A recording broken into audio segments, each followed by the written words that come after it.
চিন্ময় কৃষ্ণ দাস এখনো জেলে, কিন্তু তার জন্য সুপ্রিম কোর্ট পর্যন্ত দরবার করতে যেতে রাজি রয়েছেন তার আইনজীবী রবীন্দ্র ঘোষ।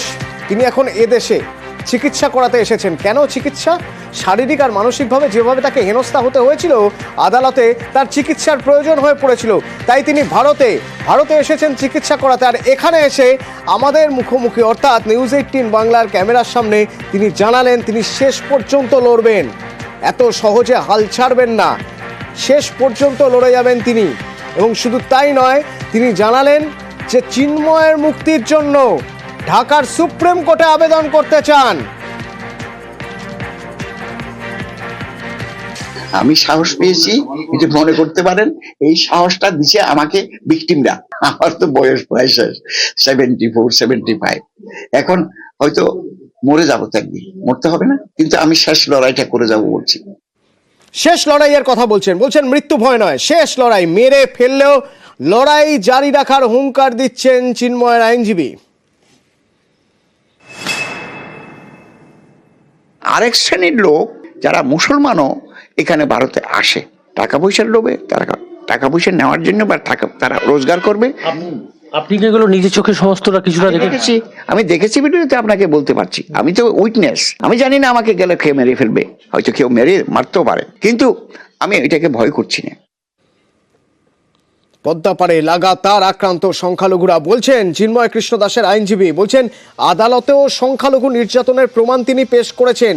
আর এই সংখ্যালঘু নির্যাতন হচ্ছে ছক কষেই, দাবি প্রবীণ আইনজীবী।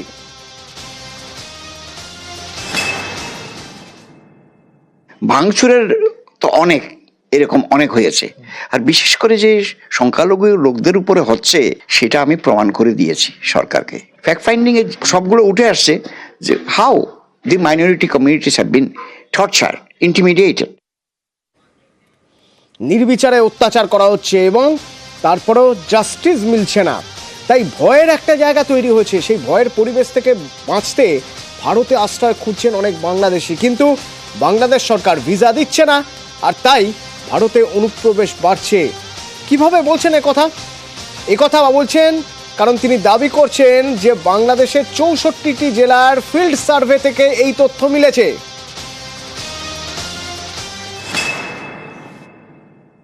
পালিয়ে যারা আসতে চাচ্ছে তারা তো নির্যাতনের শিকার হচ্ছে, তারা কথা বলতে পারছে না। 64 ডিস্ট্রিক্ট বাংলাদেশে, আমি প্রত্যেকটা ডিস্ট্রিক্টে যেয়ে আমরা ফ্যাক্ট ফাইন্ডিং করেছি।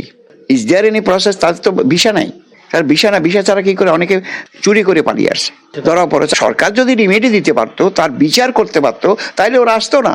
বিজয় দিবস আজ, দুই দেশের ভ্রাতৃত্বপূর্ণ পরিবেশ এবং দুই দেশের বন্ধুত্বের দিন, সেই দিনের কথা স্মরণ করা। তার কারণ এই বিজয় দিবসের দিন 16ই ডিসেম্বর 1971 সালের আসতই না নিয়াজি নেতৃত্বাধীন পাক সেনা যদি ভারতীয় সেনার কাছে আত্মসমর্পণ না করতো, শুধু মুক্তিযোদ্ধারা একা বোধহয় বাংলাদেশ স্বাধীন করতে পারতেন না, অন্তত আন্তর্জাতিক সম্পর্ক বিশেষজ্ঞরা তাই বলেন। এবং আন্তর্জাতিক সম্পর্ক বিশেষজ্ঞরা এটাও বলছেন এখন যে পরিস্থিতি রয়েছে একটা তদারকি সরকারের জন্য চ্যালেঞ্জ তো বটেই।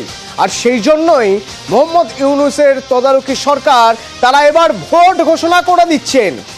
বলছেন ভোট হবে, বাংলাদেশের জাতীয় নির্বাচন আগামী বছরের শেষ বা 2026-এর শুরুর দিকেই কোনো না কোনো সময় হবে। কিন্তু প্রেক্ষিতটা একবার বোঝা জরুরি। আজ বিজয় দিবসের ভাষণ দিতে গিয়ে মোহাম্মদ ইউনূস ভোটের কথা কেন বলছেন তার কারণ বিএনপি চাপ বাড়াচ্ছে। বিএনপি বারবার বলছে ভোটের কথা, তদারকি সরকার কেন ভোট হবে না, কেন ভোটের মাধ্যমে নির্বাচিত হয়ে কোনো গণতান্ত্রিক সরকার, কোনো সরকার বাংলাদেশ শাসন করবে না। এই রকম একটা পরিস্থিতিতে দাঁড়িয়ে চাপের মুখে ইউনূস সরকারের আজ বক্তব্য যে ভোট হবে। এখনো যা সিচুয়েশন তা হতে 2025-এর শেষ হয়ে যেতে পারে। শুনুন। গত 3টে নির্বাচনে ভোটারদের অংশগ্রহণ করার সুযোগ ছিল না, ভোটার তালিকা যাচাই করার সুযোগ হয়নি কারণ। গত 15 বছরে যারা ভোটার হবার যোগ্য হয়েছে তাদের সবার নাম ভোটার তালিকায় তোলা নিশ্চিত করতে হবে। নির্বাচন কমিশন এবং সকল সামাজিক প্রতিষ্ঠান ও রাজনৈতিক দলের প্রতি আমার আহ্বান, সবাই মিলে আমরা যেন ওই লক্ষ্য অর্জনে নানা প্রকার সৃজনশীল কর্মসূচি গ্রহণ করি। বিশেষ মনোযোগ দিয়ে ভুয়া ভোটারদেরকে তালিকা থেকে বের করে দিতে হবে। আমি সকল প্রধান সংস্কারগুলো সম্পন্ন করে নির্বাচন আয়োজন করার ব্যাপারে বরাবর আপনাদের কাছে আবেদন জানিয়ে এসেছি। মোটা দাগে বলা যায় 2025 সালের শেষ দিক থেকে 2026 সালের প্রথমার্ধের মধ্যে নির্বাচনের সময় নির্ধারণ করা যায়।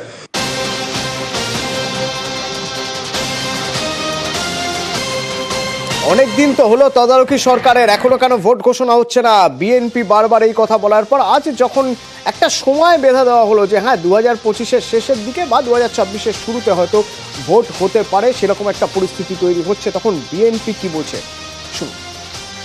এই দেশের মানুষ ভোটের অধিকার চায়। আমরা শুনেছি, আমরা দেখেছি, ভোটের কথা বললে, ইলেকশনের কথা বললে অনেকেরই মুখ বাঁকা হয়ে যায়। মানুষ আজকে বাঁচার আশ্রয় খুঁজছে, মানুষ কথা বলতে পারছে ঠিকই, কিন্তু দেশের মানুষের অভাবের কারণে রয়ে গেছে।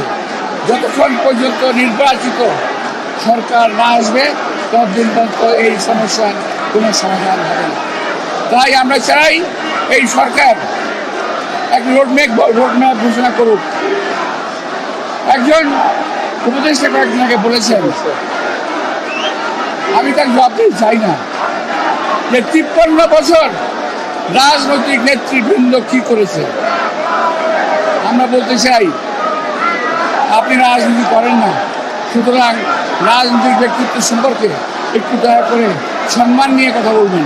এই কথা ভাববেন না যে আমরা ক্ষমতায় যাওয়ার জন্য লালায়িত। আর সংস্কার একটা বিষয়, এটা যুগ যুগ ধরে চলবে, নতুন কিছু না। এটা হঠাৎ করে, এটা একটা প্যাকেট না যে একটা প্যাকেটে করে এনে আমি সংস্কার দিয়ে গেলাম। দুটো বিষয়, এক, এই যে বারবার তদারকি সরকার বলছে যে দেশের নির্বাচন ব্যবস্থা পরিকাঠামোর আমূল সংস্কার করতে হবে। বিএনপি নেতা বলছেন যে সংস্কার রাতারাতি এইভাবে হয় না, যুগ যুগ ধরে এই সংস্কার ধীরে ধীরে হতে থাকে, ধীরে ধীরে সংস্কার হয়, সেটা একটা পদ্ধতি, তার মধ্যে দিয়ে যেতে হবে, ভোট না হওয়াটা কাজের কথা নয়। আর আরেক দিক থেকে নাগরিক মঞ্চ এই ভোটের কথা যখন বলছেন মোহাম্মদ ইউনূস, নাগরিক মঞ্চের নেতারা কি বলছেন শোনাবো। এখন যে সরকার আছে সেটা তো অন্তর্বর্তী সরকার। এই সরকার কতদিন থাকবে জানি না। 1.5 বছর পরে নির্বাচন যদি হয় তাহলে এই সরকারের আইন 1.5 বছর। এই সরকারে যারা এসছেন তারা ভালো মানুষ, তারা লুটেরা না, তারা মিথ্যুক নয়, তারা প্রতারক নয়, তারা নিজের নিজের জায়গায় সফল, এরা ভালো মানুষ বলে পরিচিত। কিন্তু তারপরেও চালের দাম তো কমে না, জিনিসের দাম তো কমেনি, রাস্তাঘাটের জ্যাম তো কমে না। পুলিশ ঠিক হয়েছে, ভালো হয়েছে, ব্যুরোক্রেসি ঠিক হয়েছে, প্রশাসন ঠিক হয়েছে, ঘুষ এখনো চলে না টুকটাক। আরে ভাই, আমি একে সরলাম কি বিজে বসাবার জন্য?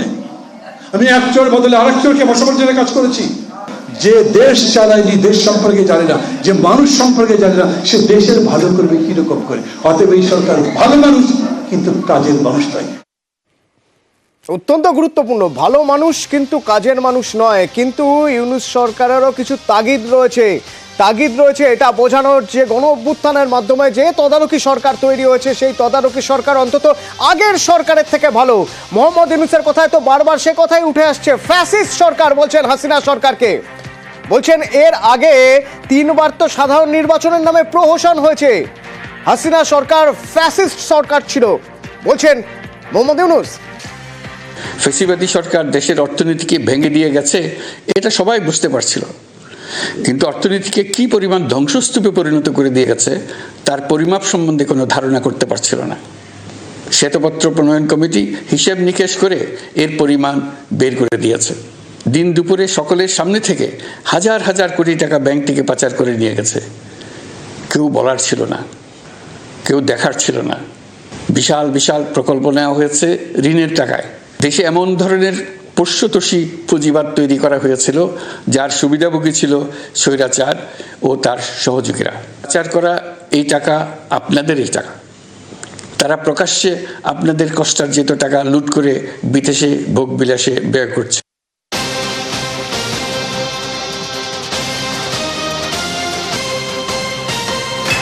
তদারকি সরকারের প্রধান উপদেষ্টা বলছেন হাসিনা সরকার ছিল ফ্যাসিস্ট সরকার, কিন্তু পাল্টা হাসিনা আবার বিবৃতি দিয়ে বলছেন, শেখ হাসিনা বলছেন আসলে এই তদারকি সরকার হলো ফ্যাসিস্ট সরকার। এমন অবস্থা, বাংলাদেশের মানুষকে ডাস্টবিন থেকে খাবার খেতে হচ্ছে।